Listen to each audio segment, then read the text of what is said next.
Welcome to the Combat Learning Podcast. I'm your host, Josh Peacock. My guest today is Mo, a two-time national collegiate sparring champion in Taekwondo for Cornell University. He also operates a Sparring-only Taekwondo club.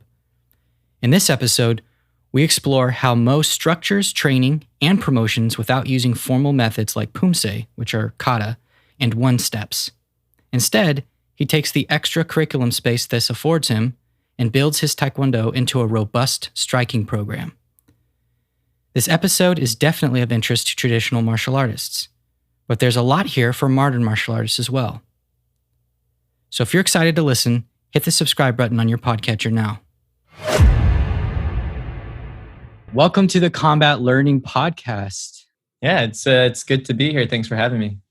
Cool. So for my audience, could you tell us who you are, kind of your Taekwondo background, and let's just start there with who you are and what your background is with Taekwondo and martial arts. Sure. So my name is Mokwondo Cho, and I started Taekwondo back in 2011 at Cornell University, and I got really fortunate in joining that team, as it is probably one of the nation's best collegiate Taekwondo teams, and it has a really great coach and a very strong culture, and by reputation is one of the most dominant sparring programs in the nation. And a lot of the current Taekwondo president of the U.S. is from Cornell, and a lot of good quality alumni are from there, and I'm proud to be a part of that lineage. Personally, in terms of Taekwondo, I'm a two-time national sparring champion, and I had the great fortune of being able to train in this program very regularly, multiple hours every day with national champions who could really show me the ropes, and I fell in love with sparring and with the Taekwondo and with the culture. And from there, I graduated and I came to New York City for work, and I couldn't really find a similar culture or a similar focus in sparring, Taekwondo sparring. And so I explored further into competitive boxing, amateur boxing, as well as Brazilian Jiu-Jitsu. But all the while I had been teaching my own Taekwondo program while balancing that in a career in finance. So that leads you up to where you are today. Yeah. Just about. Mm-hmm, yeah. So it definitely led, and I can go into that too if you'd like, but I think that's enough for just kind of showing my experience and who I am in relation to martial arts. Right. So you also have boxing and Brazilian Jiu-Jitsu experience. Yes, I do. Cool. Awesome. Great. So for those that are listening, I know that I already have listeners from across the spectrum, jiu-jitsu, traditional martial arts. All of them actually might be surprised to find that you run a sparring-only Taekwondo club. What led you to create a sparring-only Taekwondo club?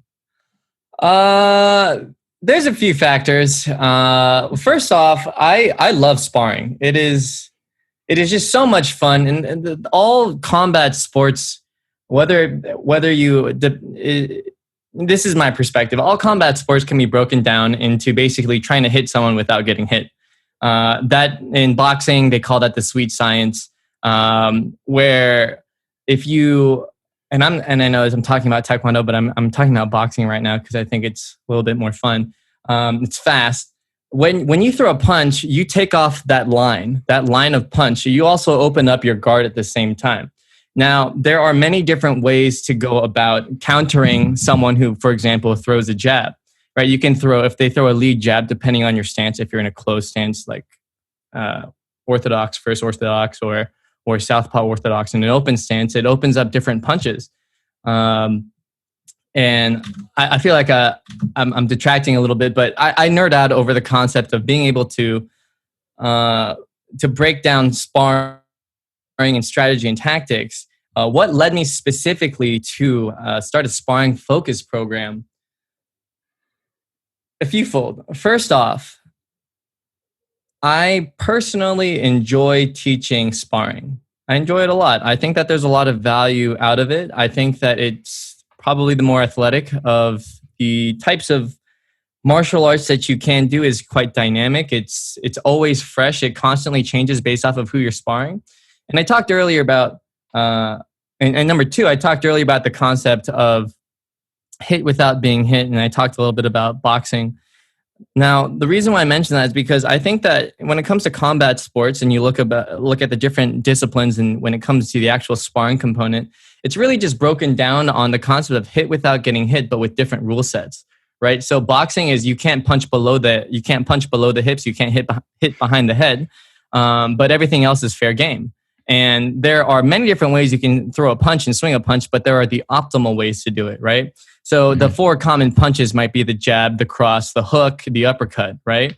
And that's basically straight punches versus looping punches. And you can do that at different angles, different heights, like whether it be a jab to the body, jab to the head, or a hook to the head, hook to the body, or uppercuts to the body driven, or uppercuts to the head. And there's many different angles. And all of this is, it's not like someone says boxing, you can only do these four punches. It just so happens that these are the punches that end up working.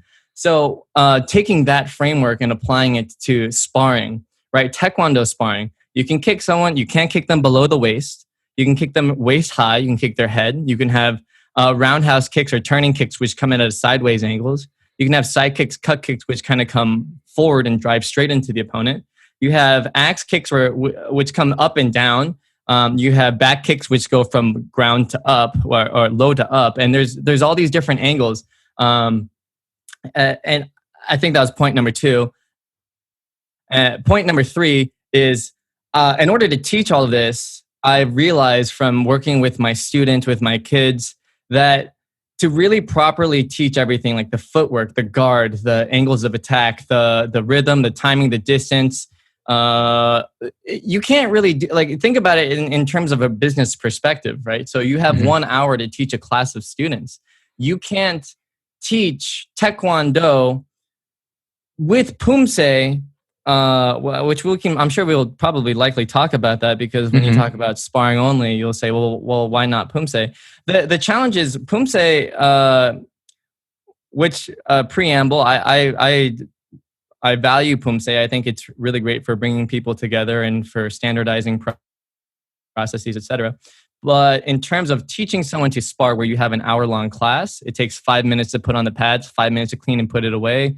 Probably need to spend 10 minutes warming up your body appropriately, drilling your footwork, your kicking technique, also talking about the strategy and tactics and stretching out at the end.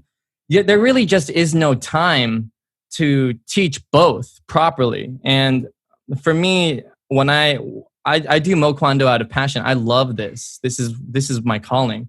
So for me, it is almost like I have to do it right. And right by me is to do it the best way that I can, so that everyone who shows up to learn learns very deeply and understands it. And that means obviously having to let go of some things that might not, which means essentially letting go of poomsae so that we can focus on sparring. Excellent. Yeah, I really, in my early days when I started to study more into motor learning and how to actually better train for the things that you want to do, whether that be poomsae or sparring, I made the same argument with a lot of my friends in the traditional martial arts community that really, if you want to be a better fighter, if you want to be better at self-defense, those things all come hand in hand.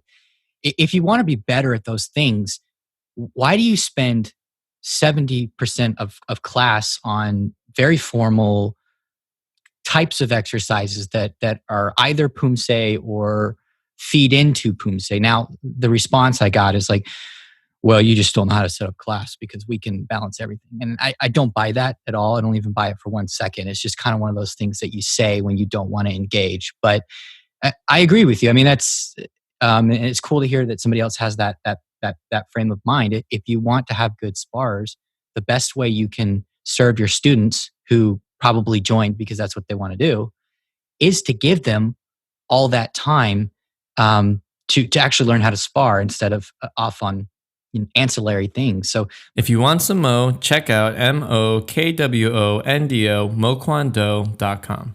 My next question is, how was the reception? I'm curious what the reception was by the broader Taekwondo community. Was there any backlash to you starting a sparring-only club? So, I started small, right? I started teaching at a local church, and I then built up to local community schools, and then ultimately to my own program. Before I did really got serious, and back in 2018, I talked to a few key players. That was my coach back at Cornell. That was a few other pretty renowned Taekwondo practitioners and leaders in the community. And what their feedback was, and I'll break this into two segments, and I'll try to stick to these two segments. One is, in terms of a business, a sparring-only community, a sparring-only school is not profitable. It's and I've come to realize this myself, is that it's a highly skilled sport. It requires talent to teach. You can't just have someone show up and teach sparring. They need to be really good. They need to be able to communicate.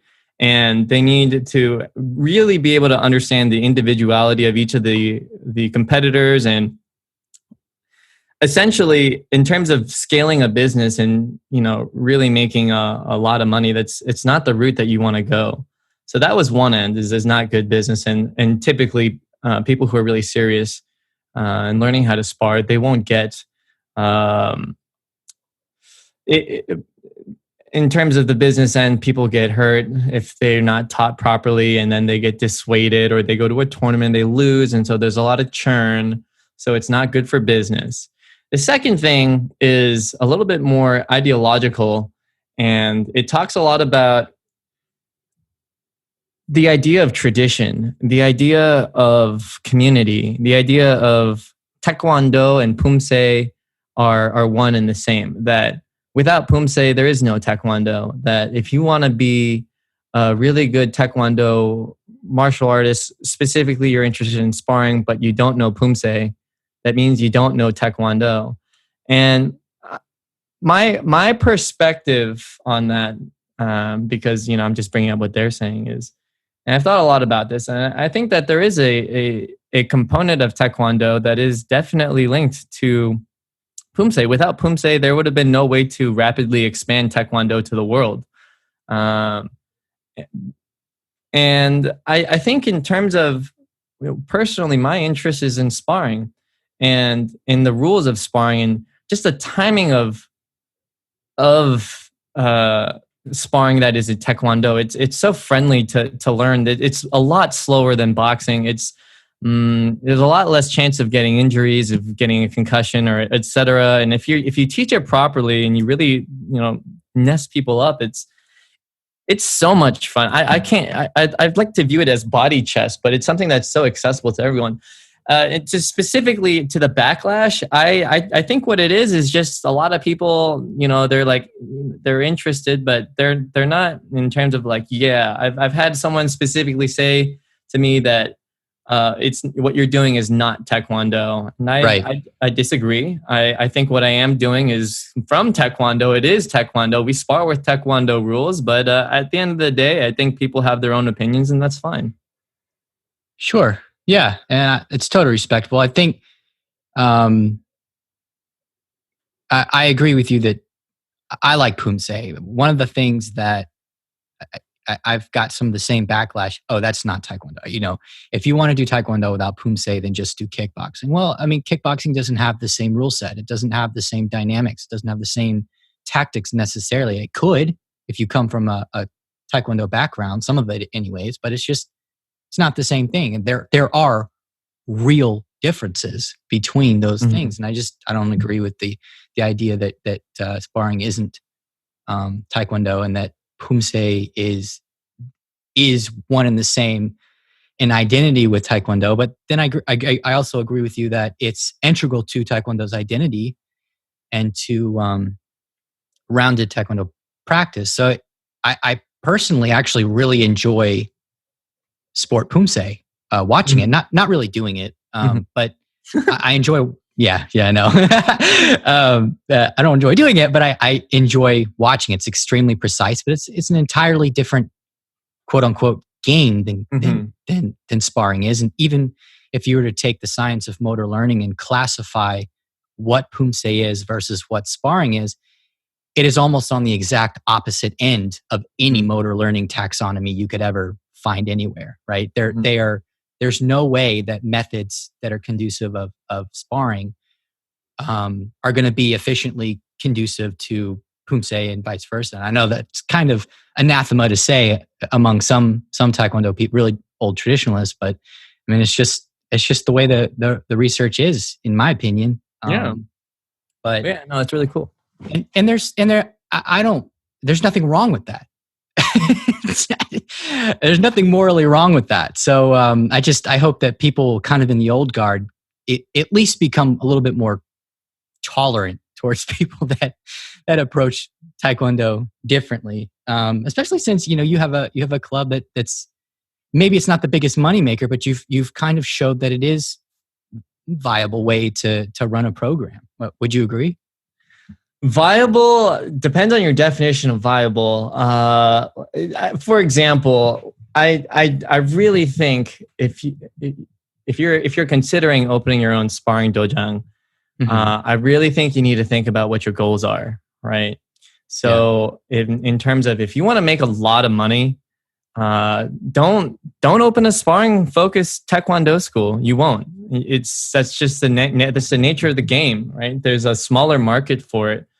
But I will say this, there is a lot of satisfaction of teaching a program that you are proud of having people that absolutely love it and know that they can't get it anywhere else. That is something that you might not be able to take to the bank, but it really does help you stay motivated to work hard, especially when, things get tough, running your own business, etc.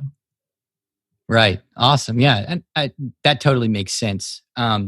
So with the focus only on sparring, what does your curriculum look like now? Sure. So yeah, as you were saying, it is a sparring only curriculum.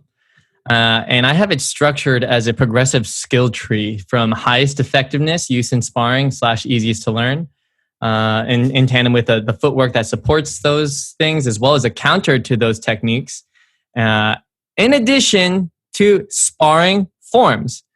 Why am I talking about sparring forms? Why go away from traditional Taekwondo sparring poomsae and then have my own sparring forms?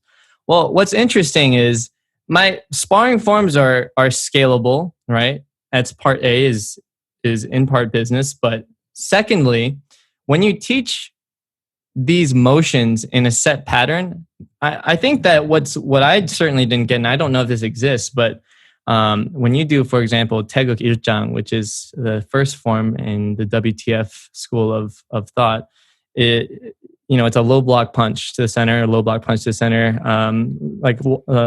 front stance, low block counter punch, followed by inside block punch, inside block punch, and then Okay, so for me, none of this translates into sparring, right? So the challenge is if you are going to if the value of teaching forms is scalability, and for me, the question I always try to answer with my program is how do I make the best sparrers possible?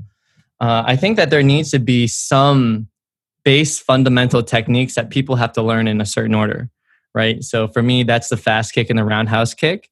And it's learning how to step forward and backwards. It's learning how to chunjin step and hujin step forward and backward. Mm-hmm. As well as the counters to the fast kick and the counter to the roundhouse kick, which is the slide back or counter roundhouse kick. So my white belts, that's what they learn. They start off with their footwork. They start off with their guard, how to switch their feet. And then after they understand how to move forward, backward, left, and right, then we start to teach them the front and back leg turning kicks and the counters to those kicks. And then we play games around those to reinforce their learning, and we do counterattack training, reaction drills. We train to make sure their footwork distance is accurate and that their timing is there. So the whole curriculum progresses on that level. Like, for example, yellow belts, we start to work on cut kicks and the importance of cut canceling, and the curriculum itself is pretty I change it pretty regularly, fairly regularly, and that's based off of my experience in competition, by observing film, and at the highest levels of performance on the Grand Prix, and World Taekwondo and what they have to offer. And you'll see the meta of the game changing all the time, but I think the fundamentals of my curriculum won't change in terms of what techniques I teach and how I teach it. But the thoughts behind how to use it and how to implement these tools strategically, given the rule changes that are happening fairly regularly. If you've been following World Taekwondo, there's a rule change pretty much every few months, there's been a few rule changes in the last few years. So just kind of like what strategies and tactics surround each of these techniques do evolve and change. Awesome.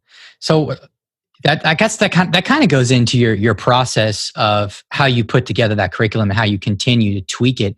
Were there any other filters for putting it together? Because I know you mentioned that you also have not just an Olympic sparring curriculum, but like almost a kickboxing curriculum that includes boxing and other martial arts. Yeah. Yeah. So I also incorporate a boxing, and I incorporate standing and ground grappling, specifically defense, because the philosophy of that is, I think that Taekwondo sparring taught in isolation will teach you great kicking techniques and a very solid punch to the body, right? Like you see someone get punched with a Taekwondo punch, and they got punched, right? Because when you teach your kids to punch, you have them punched in the stomach. You have them go, woo, to really sell the punch, right? But once you are inside, right, in real life, there is no clinch where you just kind of wait for a ref to be there to break you up. There is severe limitations to Taekwondo as a full suite self-defense program, right?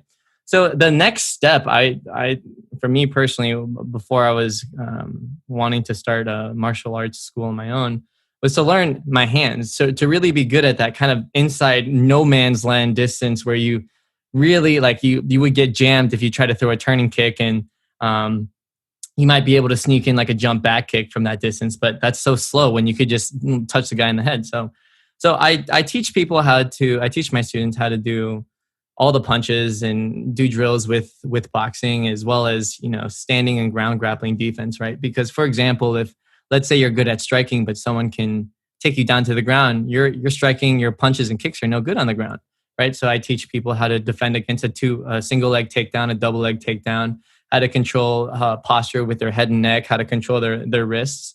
And I basically broke it down to the most effective defensive moves.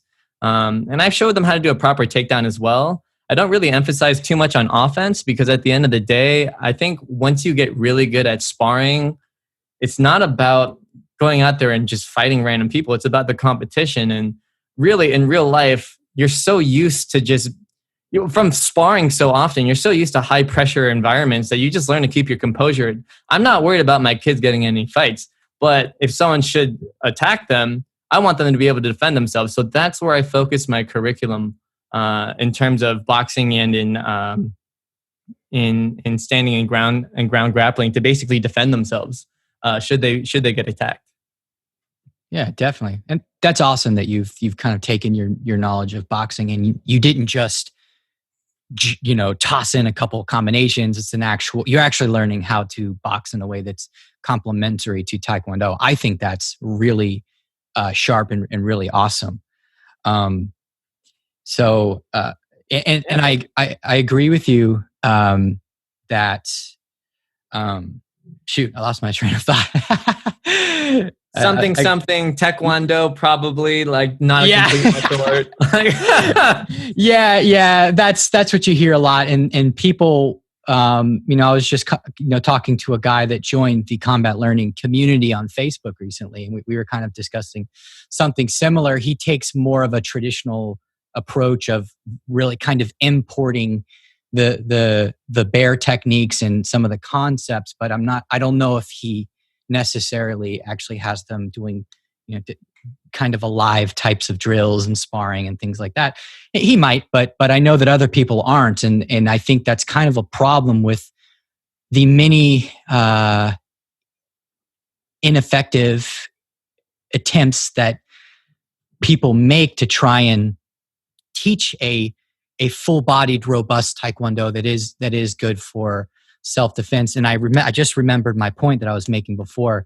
I agree with you that a lot of the fundamentals of being able to work and manipulate space and handle high pressure, violent pressure, does transfer from skillful Olympic sparring to being able to defend yourself, which I think is kind of something that a lot of the haters of Olympic sparring don't want to allow of a higher level Olympic sparring instruction.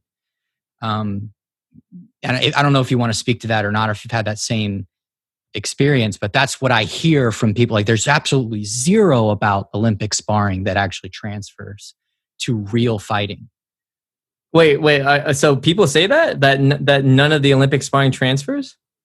Absolutely. I hear it all the time. If you call them on it, sometimes they'll walk it back a little bit, but I see it on Reddit, and I have years of arguing on Facebook. There are people who will absolutely say that it has zero correlation to self-defense or fighting.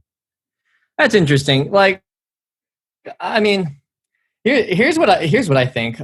Personally, I have a fundamental Taekwondo base, right? So when I compete with people, or when I'm just sparring with random people that show up to my school and want to, just kind of spar with me, right? Like this happens because I have a sparring focused school. They're like, oh, you're so hot, and they have Muay Thai guys, and I spar with them. And the essence of when you really get good at competition and sparring and in fight sports, when you really start to understand distance and timing,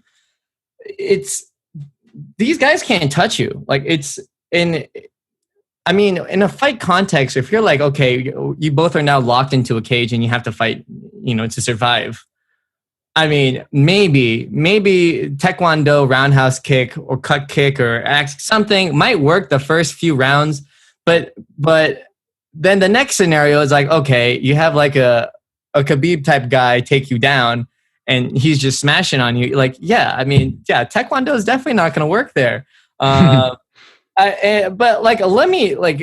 I challenge the question itself. Like, why are we asking these questions? Like, are we learning this to just, you see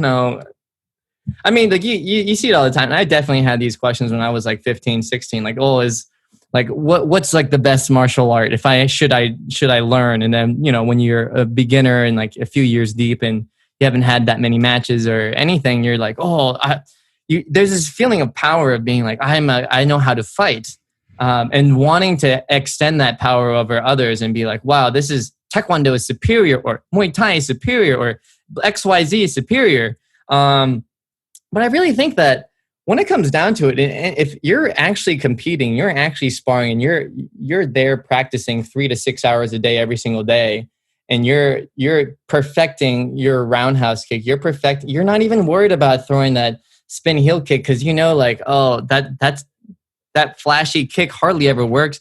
There's so much going on with martial arts that I understand that right now. If I were to start teaching my kids how to do tricking, the population in school would go up. But I know I'm kind of just rambling here, but to go back to it, I really don't know what the value is in saying like, well, Olympic sparring has no application to real life, because everything in a fight sport, when you're on your feet, is about distance, timing, and speed. That's it. You can't touch someone if you can't close the distance. If someone is really good at boxing and you're really good at Taekwondo sparring footwork, you can still just run away. You could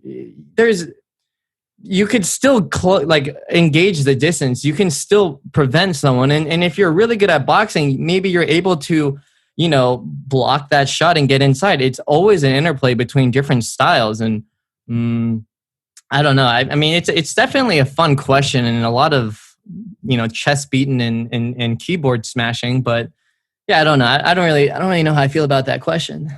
Yeah, I don't like it either. I think my personal perspective on it that nobody asked for, but I'm going to give anyways because I don't care. Let's hear it. Is that Taekwondo needs to have the perfect punching game when boxing has the perfect kicking game. it's moving the goalposts for what a striking art has to be. You do not have to be the perfect, ultimate, elite self-defense art to be a good martial art. And there are plenty of formidable martial arts that even people inside of Taekwondo who say, "Hey, we need to bring back Taekwondo to its roots. It needs to be a rounded martial art again." They do not apply that same standard. They have that blind spot for boxing. They have the same blind spot for jujitsu. It's a common theme. You've done jujitsu and boxing. I've done jujitsu and boxing. Almost anyone who wants to teach a robust Taekwondo that is a formidable all around striking art has done those martial arts, but usually is not so hell bent on criticizing those martial arts with the same sort of standard that we have on Taekwondo. And I've, like you, had the same issue when I was younger and I was thinking through these issues. I was like, man, Taekwondo's got to be this, got to be that, it's got to take that, it's got to this.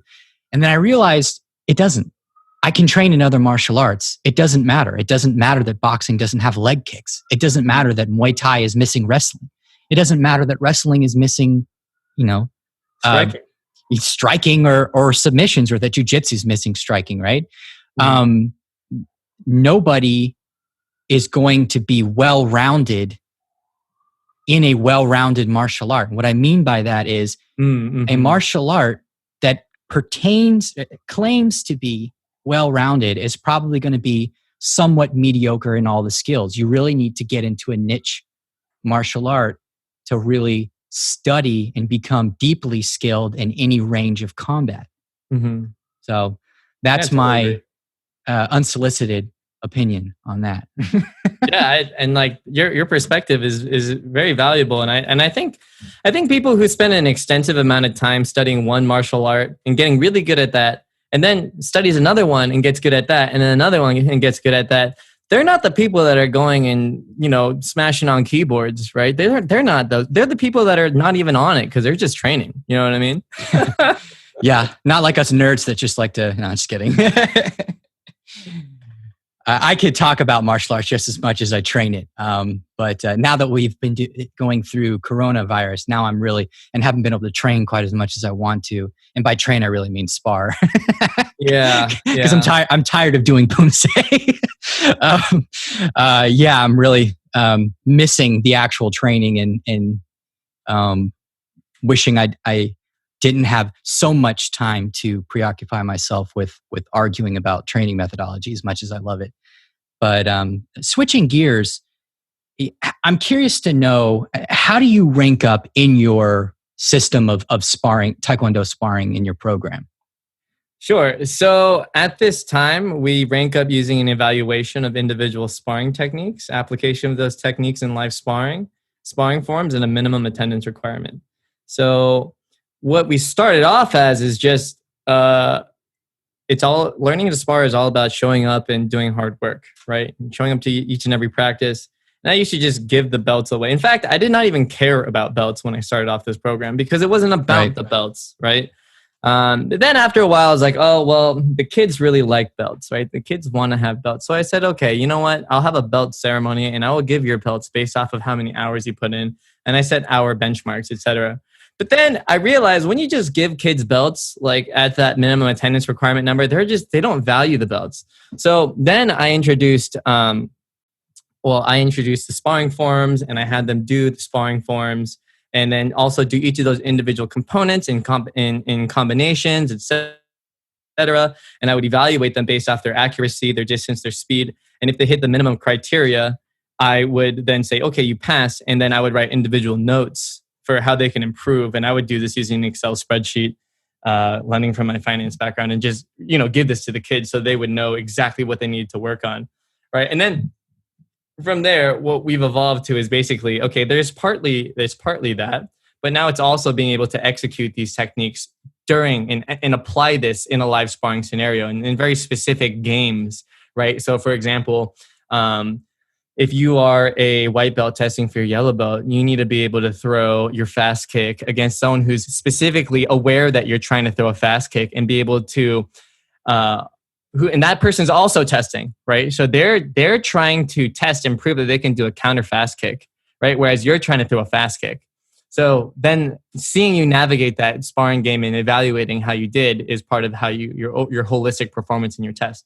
Now, not everyone, obviously, there's going to be a very large range of kids that are like really good or adults that are really good and that can execute, and those that cannot, which is fine. And it's really, if you put in that time, this publicly executed sparring exam is done so that you can have that pressure, get you ready for, let's say, competition should you decide, and get really solid feedback on where you can improve. Hey guys, real quick before the episode continues. If you're wondering how you can supercharge your training in a way that helps you actually perform better on the mat or in the ring, I've got the perfect thing for you.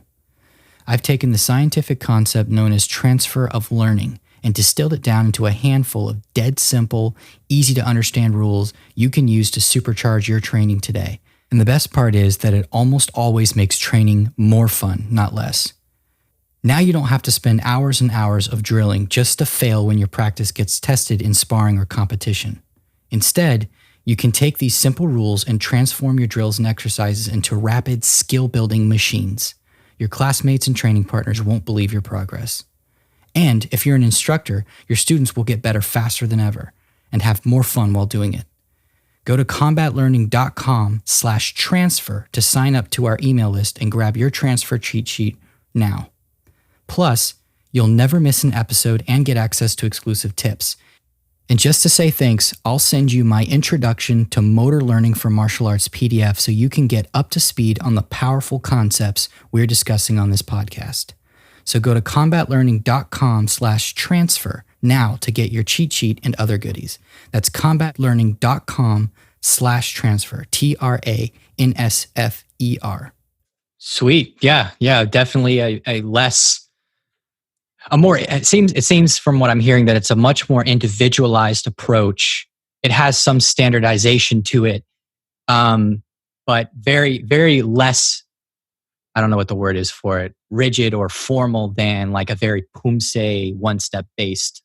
No, none of that. No, I mean, we'll have the kids run through a sparring form, right? And I'll make sure that they remember it. But the emphasis is not like, like it's not about a gotcha, right? It's just like, hey, like we're all here. We've done the work. If you're testing, first off, you're invited to test. You've definitely earned your rank, right? And it's just being able to show that and to collect feedback, because at the end of the day, and I'm holding to this, is martial arts is not about the belt. We have this whole, and I understand we live in a credentialist society, right? Parents want their kids to get a black belt because it looks good on a college resume. Fine. Adults want to have a black belt because we got to talk about stuff. That's fine. Like you want to be able to have some physical moniker of your progress. But at the end of the day, when you 10 years after you've gotten your black belt, and you've long forgotten your forms or your one-step drills or your whatever else they taught you, would you still feel like, I'm ready, Like I want people to be able to look back after they've gone through my program and be like, I am forever, for the rest of my life, able to defend myself, and I am confident in that. Like that is what I'm trying to give to my students. And I think that's worth more than any black belt. But, I still give out the belts because I still see the value and we still live in this world. So I just wanted to make that clear. Yeah, and it's interesting you talk about that, the formal versus the functional type of assessments that you make. Well, not really even the assessments, but the skills that you gain. With poomsae, that's the amount of quote unquote noise that you have to get rid of, and basically noise is the variation in your movements that makes it not look uniform from movement to movement. That is a quickly perishing skill that takes a while to get back. Whereas functional motor skills, like perceptual motor skills, distancing, timing, those types of things. There's research that shows that those skills, even if your conditioning is lost, that those skills come back very quickly, and that there's a floor of skill that you don't lose actually. And you could come back 5 years later after not practicing and be able to regain some of that ability almost immediately. The main problem being just getting your conditioning and strength back. The differences between those skills and the reason why you get good at either one is very different. And you've kind of seemed to have stumbled upon the dynamic differences between those just from intuition almost. And you're right. You're actually learning, not, you didn't just memorize rotely a collection of movements. You actually have skills that show in a specific environment that can be practical, like self-defense or competition. And that's a great point to make. We should be, as martial arts, we should be really emphasizing the joy of the learning process rather than the milestones. Right? Totally agree. Yeah. So, did you decide to certify independently from the Cookie-One? Yeah. So at this time, we certify independent of the Cookie-One.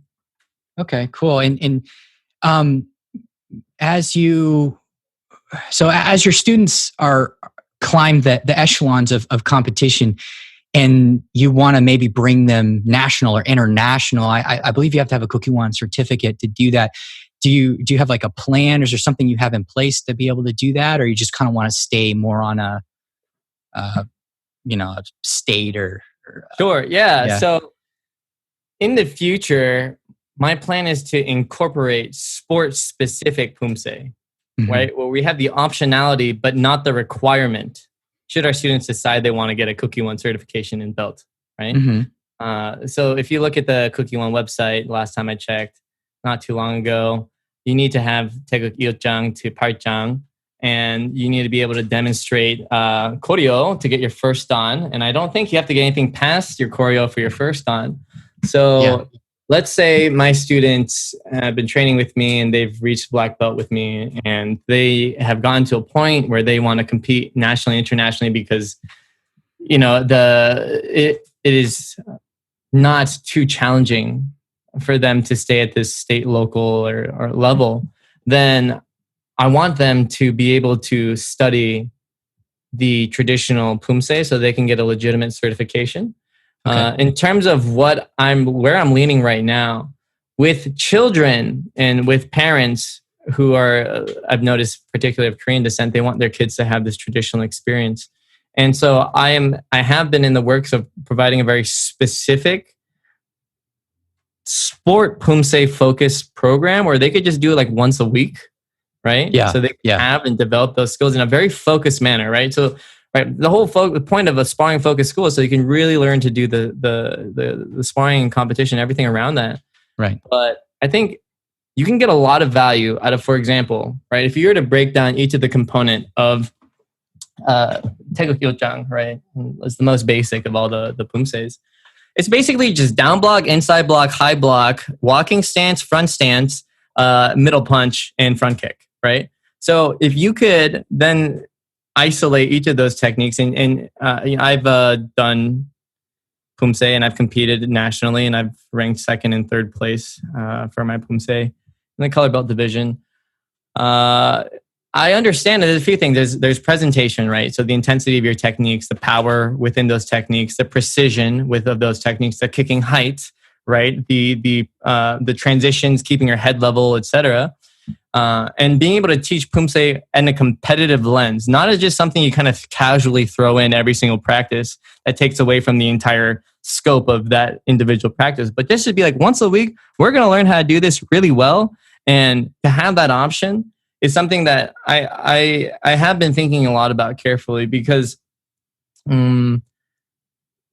I don't want my kids, I don't want my kids to be limited by the fact that I'm a sparring-focused school. I want them to have the opportunity to compete nationally and internationally, and I want them to be the best they can be.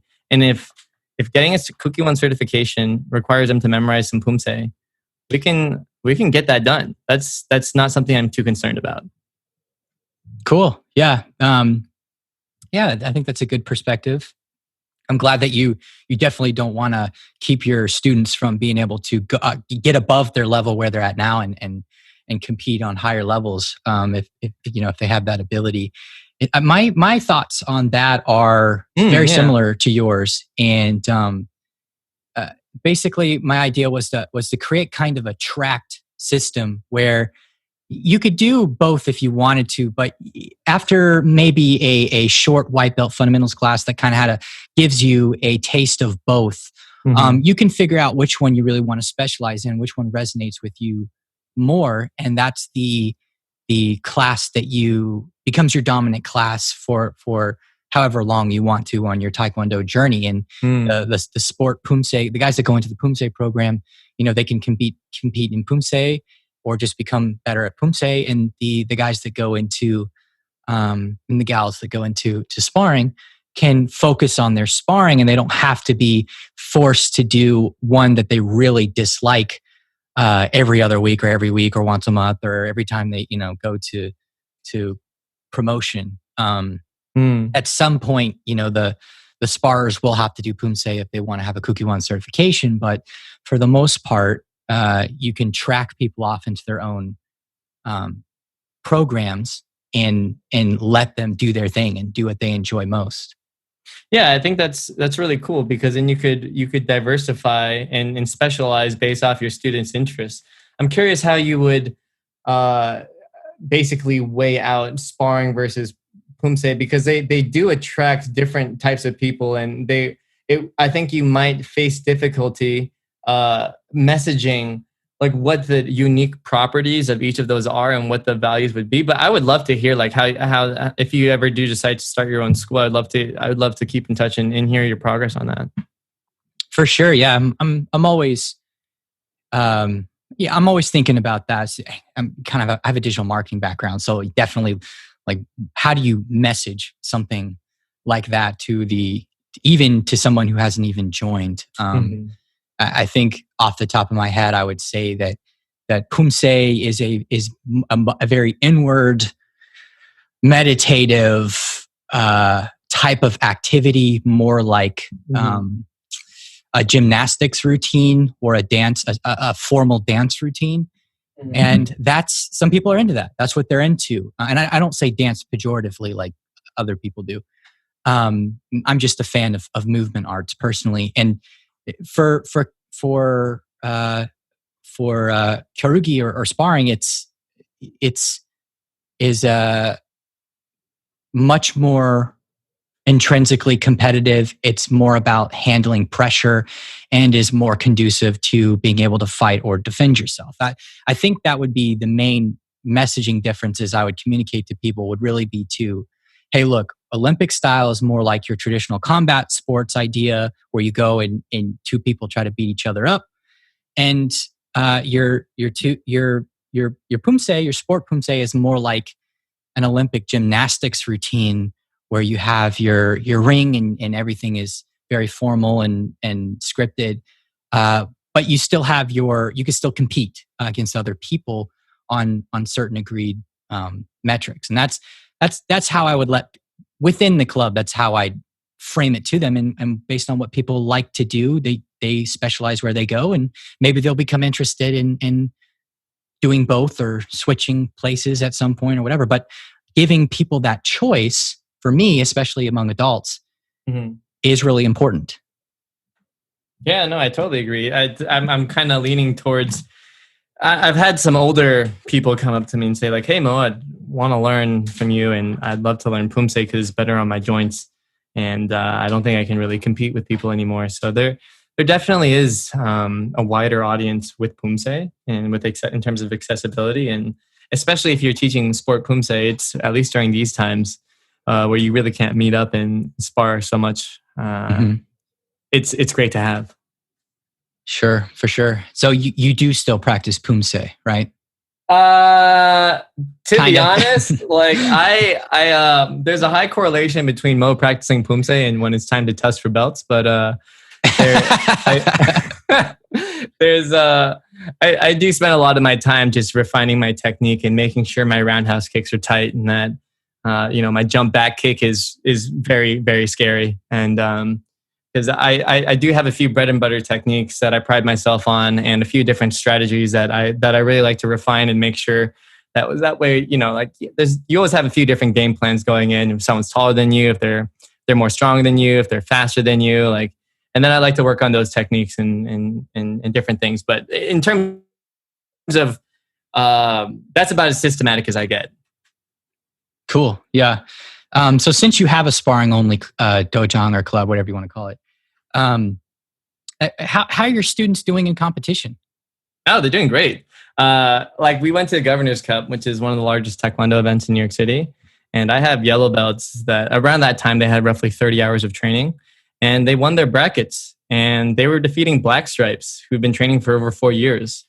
And you should have seen the look on the parents' faces. They were, when their children lost, they were looking at me with just shock and confusion, as if I had given them some fake yellow belt or something, that they were just actually black belts. But I'm overall, I'm pleased with the results, and I'm sure more results will come when we all are back in business. Awesome. So if any of you really super traditional Taekwondo coaches out there, if you want to have really good spars, then spar more. Yeah, totally.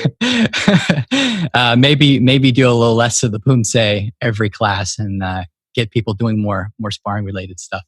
But yeah, man, awesome. I think that's all I have as far as the interview proper. If you still have time to kind of, yeah, I got time to hang out. Sure. Yeah, you got time to hang out.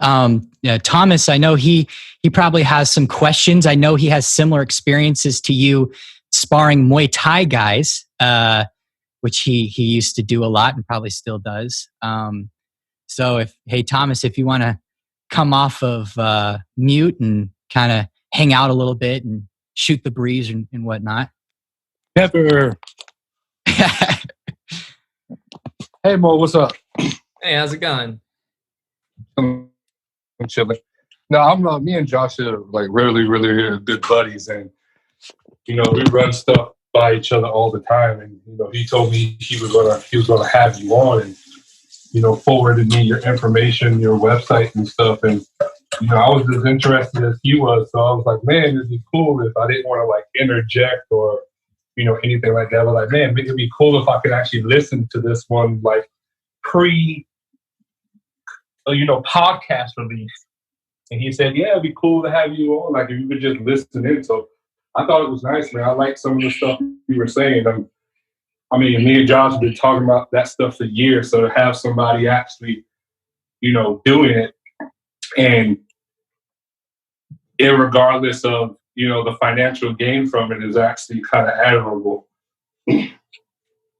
Yeah, I appreciate your praise, man. And it's actually a lot of fun for me to discover that other people feel the same way about it. I wasn't sure if this was just a Mo living out his glory days of Cornell and being oh man, it's so great. But it's nice I just love the internet, right? It connects people that have all these different ideals, and it brings me a lot of joy and excitement knowing that I'm not just kind of a solo sentiment about this and just. Oh no, sir! I didn't say all that. You are solo. I'm just. But basically, what I mean by that though is that me and Josh, the reason why we're so close of buddies is really because we are the only two people we find that are like us. I can't believe that, when he asked you earlier about people just bashing Taekwondo, saying, oh my God, it's 100% useless in the fight. I can't believe you haven't heard that before. What it is I'm just surrounded by people who actually know how to fight, so they wouldn't say anything like that. I guess that's the case. I find myself arguing. I've been arguing for 20 plus years now about Taekwondo and its viability. And one of the reasons why is because I've only ever done Taekwondo. And basically what I mean by that is that have I sparred Muay Thai boxers? Yes. But when I go into those avenues, I've sparred so much. I've sparred karate people and Taekwondo or Muay Thai people, Brazilian Jiu-Jitsu. I've rolled so much with these guys that I pick up stuff along the way. And although I've never had formal Muay Thai or formal karate experience, when I've sparred so much that when I go into these, like Wednesday nights at ECF, East Coast Fighter, that they're sparring and, I come in there and I spar and they want to know my background and everything. And they think that they're about to tear me up. You know what I mean? And these are the types of guys, and they're not bad. Don't get me wrong. They're not bad. I'm just really decent. But I just can't believe you haven't heard that, man. And I've been arguing that for 20 plus years.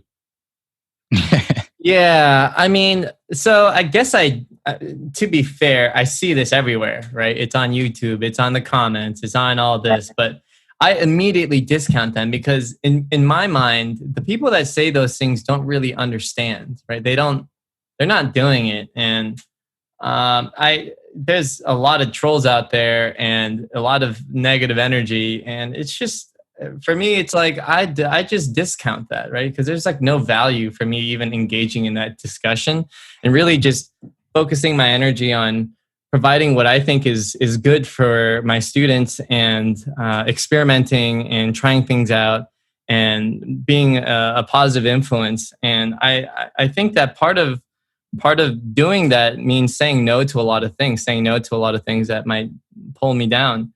I don't know how you've responded to talking to these people, right? Like when they're saying things that seem just so vehemently not true, like, and you engage with that and you have that conversation, do you feel that how do you feel after that? Is there a way to win that? Like what are you feeling after these conversations? Kick ass. I'll be honest with you. Me and Josh have contacted each other a couple of times. Hey man, you need to hop on this post. Hey man, you need to hop on this post. Yeah. and the reason why it's kind of twofold for me. One, I am a Taekwondo nerd. All right, I am like the epitome of like a traditionalist that is very modern. And basically, what I mean by that is that I agree with what both of you all were saying about poomsae, but I absolutely love poomsae. I'm just not good at it personally.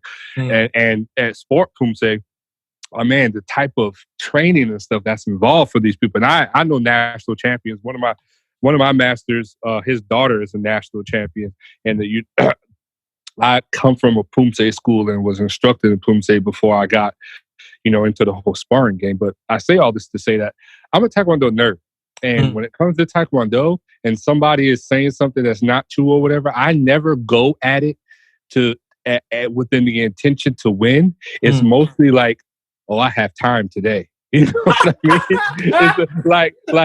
It's I enjoy it. I'm not trying to win. I'm not even trying to get them to see my point across. I just want to like have the little healthy banter going back and forth because it fills some holes in my day.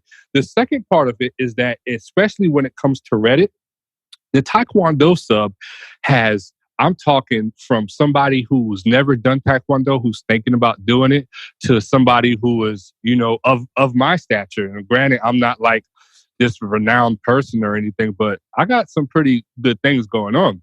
And, my students, kind of like yours are, very good at what they do. And when somebody hops on there, and I know that there's such a wide margin of people on the site, and that's just like that Reddit. There's Facebook communities I'm a part of and everything when it comes to Taekwondo. And when somebody says something that's just totally, utterly false and not true, I feel that I owe it to the Taekwondo community that has given so much back to me to not let something like that go unchecked. And there's a white belt who knows nothing about Taekwondo that's influenced by somebody who's completely wrong. Yeah. Yeah. I agree there. So cool. I just like the style on suckers. Makes me feel smart.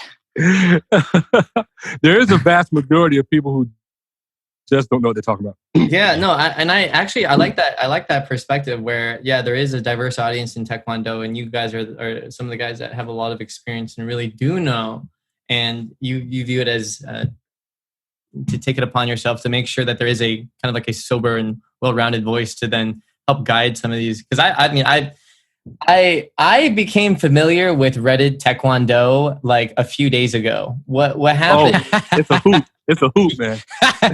Mostly 12-year-olds.